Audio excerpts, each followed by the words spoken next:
Your money में आपका एक बार फिर से स्वागत है। फोकस है म्यूचुअल फंड पर सवालों के जवाब दे रहे investonline.in के मैनेजिंग डायरेक्टर अभिनव एंग्रिश। अगला सवाल अंकुश अग्रवाल का ईमेल के जरिए सवाल भेजा गया है।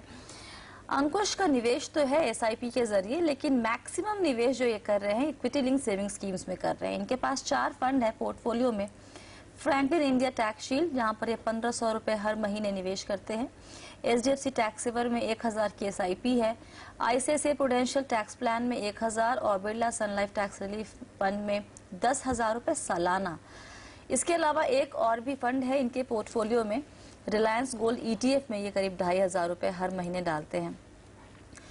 इन्हें शायद ये रियलाइज हुआ अभिनव कि इनका सारा निवेश क्योंकि टैक्स सेविंग फंड्स में है और पोर्टफोलियो में और कोई फंड है ही नहीं, तो कुछ और जोड़ने की जरूरत है। इसलिए जानना ये चाहते हैं कि क्या इन्हें लार्ज कैप या मिड कैप में भी निवेश शुरू कर देना चाहिए, और बाकी जो पोर्टफोलियो पर राय अगर आपकी जान जाए तो बहुत ही बढ़िया। डेफिनेटली स्वाति, करना तो चाहिए बिकॉज ये सिर्फ टैक्स प्लान पोर्टफोलियो है। हो सकता है इन्होंने सिर्फ एटीसी के बेनिफिट्स के लिए इन्वेस्ट किया हो, या इन्होंने सोचा हो कि 3 साल का लॉक इन है तो maybe tax plan are better things to invest, but I don't think so. अगर ये चाहें तो मेरे हिसाब से एक फ्रैंकलिन टैक्स शील्ड रख लें, या एचडीएफसी टैक्स सेवर फंड रख के बाकी सब फंड्स रिडीम कर ले रही है, लॉक इन में नहीं है, और एक नॉर्मल सा पोर्टफोलियो बनाए मिड कैप और लार्ज कैप्स का। आप HDFC mid cap opportunities fund लें, रिलायंस गोल्ड अच्छा है, उसको कंटिन्यू करें। एचडीएफसी मिड कैप लें, फ्रैंकलिन टैक्स शील्ड रखें अगर ये टैक्स प्लान रख रहे हैं तो, रिलायंस गोल्ड रखें, आईसीआईसीआई फोकस ब्लू चिप और यूटी अपॉर्चुनिटीज, इससे एक पोर्टफोलियो बनाएं।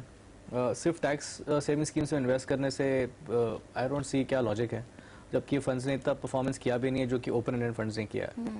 तो यहाँ तो ये मिसगाइडेड है, या इन्होंने हर साल एक नया फंड लिया है। I don't know what the facts are, but ideally अगर एटीसी करना है तो एक फंड में कंटिन्यू कर सकते हैं अगर फंड्स परफॉर्म कर रहे हैं तो।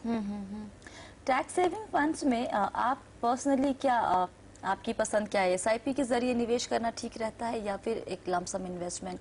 क्योंकि आप पैसे क्योंकि लॉक हो जाते हैं और हर आपकी एक इंस्टॉलमेंट वो लॉक हो जाती है अगले 3 साल के लिए, तो क्या आप क्या सलाह देते हैं? इस साथ ही सभी इन्वेस्टमेंट आप स्टैगर करेंगे, चाहे वो ईएलएसएस ही नहीं हो या आपके अपफ्रंट भी हो, तो इट्स ऑलवेज बेटर, बिकॉज आप मार्केट्स को प्ले नहीं करना चाहते हैं, आप कर भी नहीं सकते हैं, राइट। दूसरा जो हमने देखा है, जनरली जितने ईएलएसएस इन्वेस्टमेंट्स होते हैं ये जैन से मार्च के बीच में ही होते हैं। तो रिगार्डलेस ऑफ मार्केट जो लेवल पे आप अपफ्रंट इन्वेस्ट करते हैं, क्योंकि आपका टैक्स बचा है। हालांकि अगर आप अप्रैल से प्लान करें अब मार्च तक, तो अगर आपको साल के लाख रुपए भी अगर आपको इन्वेस्ट करने हैं तो आपको मंथली आउट को 8-8,500 के आसपास होता है, विच इज स्टिल अफोर्डेबल कि आपको जैन